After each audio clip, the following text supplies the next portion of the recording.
Hello everyone and welcome back to Busy Pro Fast Wellness. Alan Welch here. Now, as you may well know, I'm always talking about fast actionable tips that you can integrate into your day. Quick movement work, breath work, mental resets, etc. And today's episode is about fast wellness, but with a bit of a twist. It's more about how leaning into a moment of discomfort can truly help you find that inner strength. So, I'd like to set the scene. A few days ago on Wednesday morning of this week, I was, shall we say, persuaded to join a yoga class. Ines, my wife, had some passes to use up before we head back to France, so she thought, well, it would be a good idea if I came along, which, if I'm honest, I didn't really fancy going along at all. Yoga had never been my bag. Now, if you know anything about me, you know that I excel in the cardio department. I can run, I can cycle, swim, etc. But when it comes to flexibility, I'm about as supple as a piece of cardboard. And it had been over a year since my last foray into the world of downward dog and cat-cow poses. Anyway, I begrudgingly went along. I already had the wrong mindset when the session started. And honestly, it was awkward, uncomfortable, actually quite faffy and varied with the use of wooden blocks. There was a chair and a strap involved. And at times, it was even quite painful. I found myself contorting into positions that felt totally unnatural. At one point, my forehead, I jest not, was on the seat of a chair. Well, in my case, on top of 3 blocks on top of the chair, which was due to my inability to bend over with my legs, or keeping my legs straight.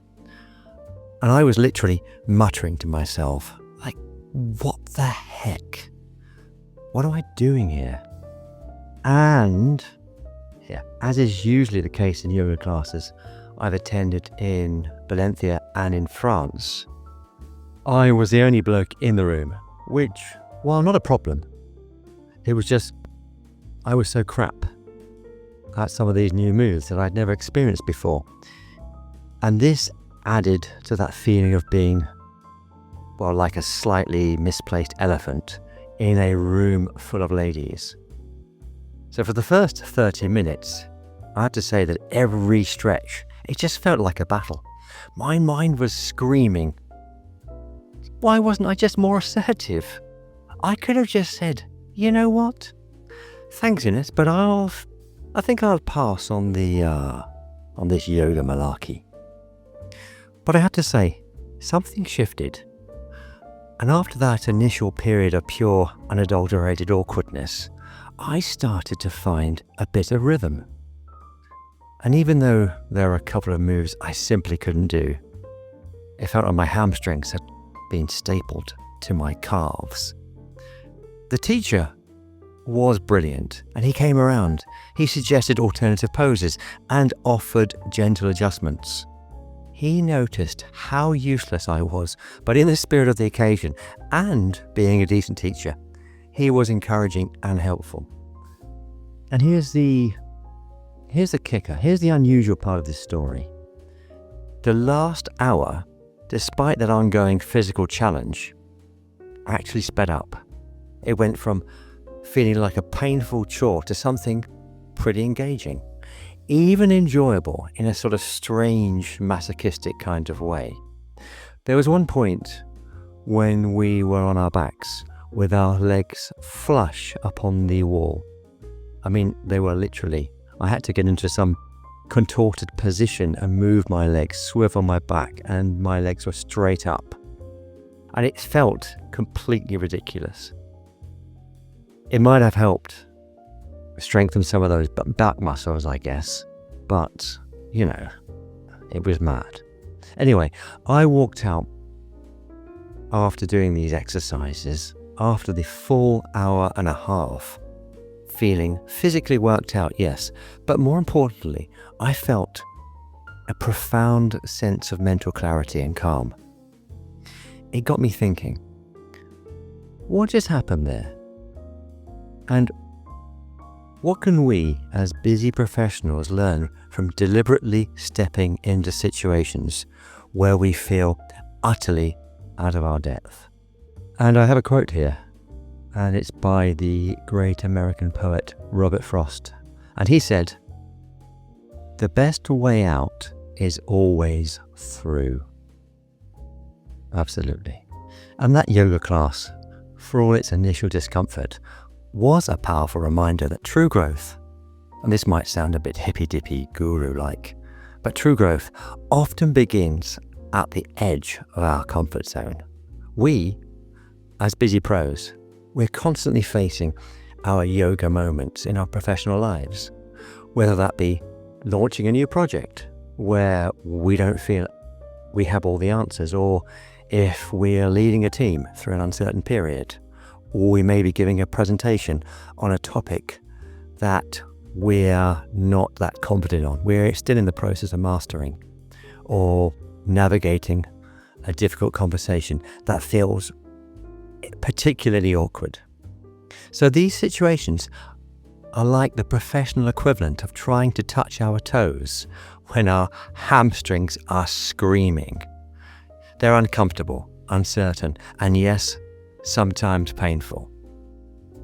But I guess this is the crucial insight.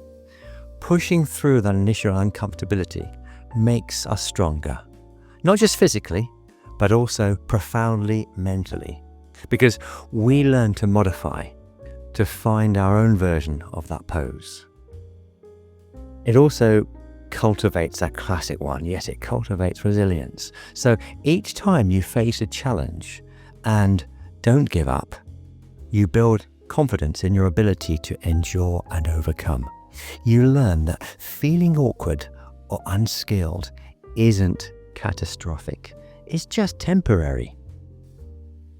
And lastly, it fosters the classic. It fosters that humility.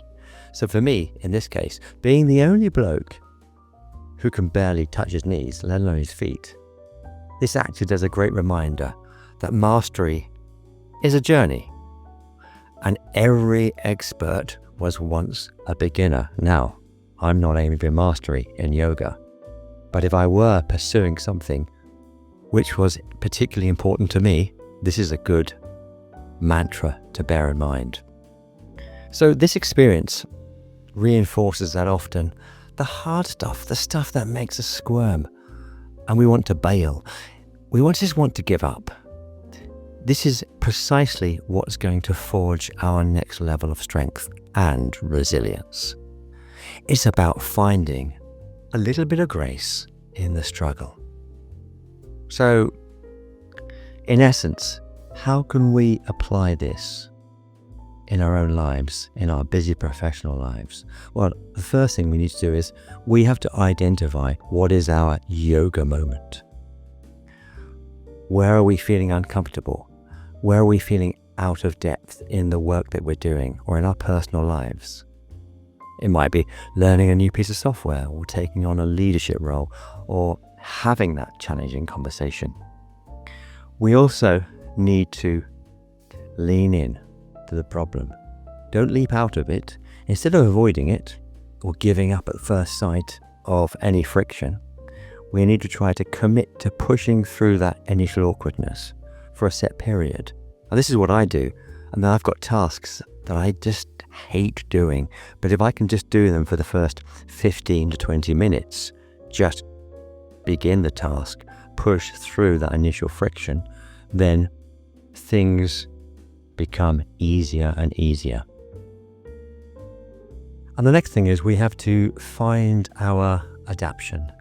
And like my yoga teacher from a few days ago, we need to be open to finding our version of the solution. And he helped me find my own version. So it doesn't have to be perfect, but what is the alternative move that will keep us engaged? And finally, we need to acknowledge the process and remind ourselves that discomfort is a sign of growth, not a sign of failure. So celebrate the fact that we showed up and we engaged with the challenge. And the question is, will I go back to that yoga class? Well, if I'm honest, not of my own accord. But if Ines happens to have any of those spare passes that she needs to use up, I would be far more open to going along, and I'd certainly have a far better mindset from the outset. So that yoga moment taught me a powerful lesson a few days ago, and that it is the path to this inner strength isn't always comfortable, but by embracing that initial friction, by leaning into the unknown and the awkwardness, we unlock incredible resilience, adaptability, and personal growth. And it's not about perfecting that pose. Well, definitely not in my case anyway. It's about showing up and finding your way through. So, my question is, what's your yoga moment this week, and how will you lean into it? Please, feel free to share your thoughts in the comments. I'd have to say that's all from me in this episode of Busy Pro Fast Wellness. And until next time, stay strong, stay uncomfortable, or sometimes anyway. And as I said recently in a social media post, keep moving on up. Yeah. Anyway, goodbye for now.